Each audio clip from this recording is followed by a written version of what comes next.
This is a high microphone. Hi, Premier. I'm Carolina Vendano with the Epoch Times. I've heard you have said previously that Chinese tariffs are targeted and directed at splitting our country up. So I'm wondering if you can explain how you think these tariffs are pitting one region against the other in Canada. Sure. I should let the audience know this normally happens with media. They don't always ask on-topic questions, so what we have with the free press. So just hope you'll indulge that for a moment. Well, I can tell you that this is, again, maybe going back to the objects of this new institute that we're starting off, is that obviously the Americans have grave concern that they're losing the economic battle and the AI battle with China. And so I think that the Americans, as part of a condition to getting access to their market, are increasingly going to be asking for restrictions on how much trade we do with China. We've already seen it with steel and aluminum tariffs. Part of that was that we don't want steel and aluminum being dumped into our market, having some kind of minor upgrade and then being dumped into the American market. That was one of the things that the US president raised in his first term, and clearly still believes that that's a problem. Same with autos. When the Americans put a 100% tariff on electric vehicles, our government responded in the same manner, again, so that there wasn't some dumping that happened into Canada that then undermined the US auto industry. The unfortunate consequence of that is that we now have a 100% tariff on vehicles nobody really wants in Canada, because I don't think there's a massive amount of demand for Chinese electric vehicles, to protect an electric vehicle industry in Canada that doesn't yet exist because those investments haven't been made.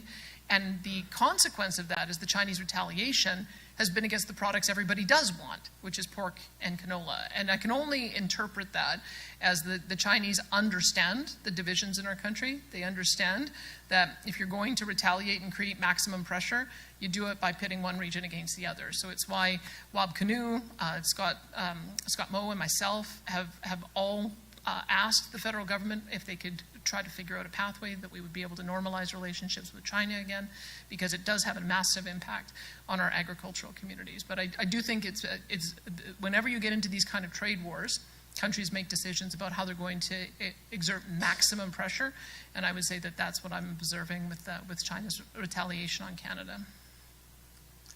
Thank you, Premier. And my follow-up question is, what do you think is the stance Ottawa should take toward Beijing now that we have a new federal government?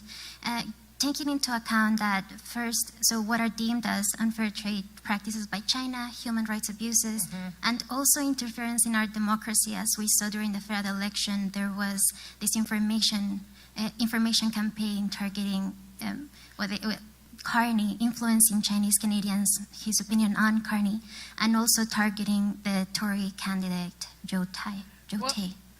I'll quote maybe Michael Spavor, who was quoted today saying, our relationship with China will never be the same again after what happened to Michael Spavor and Michael Kovrig. And I think that is a part of the reason why we haven't fully normalized relations with China again. They are an enormous economy, quite obviously, and Alberta has a huge trade relationship with China. We are not as huge as with the United States.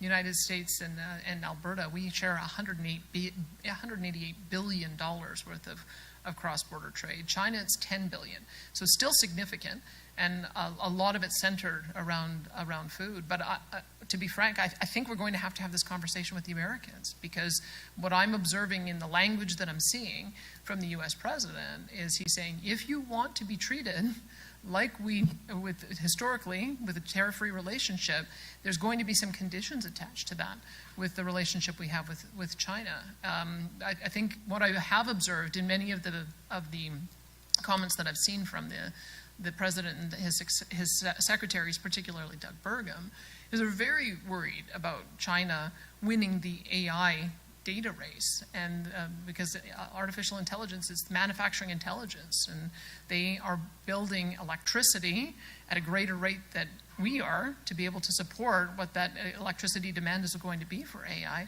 And they understand that if China gets the dominance over North America, it's going to really change the way the world operates. So I'm sensitive to understanding what some of the American objectives are, and I don't think I can answer that today. Maybe you can put it to the panel that's going to be discussing it after this conference, or after this announcement, because those are exactly the reason why we are establishing this new North America project, is that this is a different kind of conversation than we might have had a year ago, but it's a very important one for us to have, to understand how do we maintain the preferential relationship with the United States, still find new markets, but not have it, but find the balance so that we don't have to sacrifice one over the other. Thank you.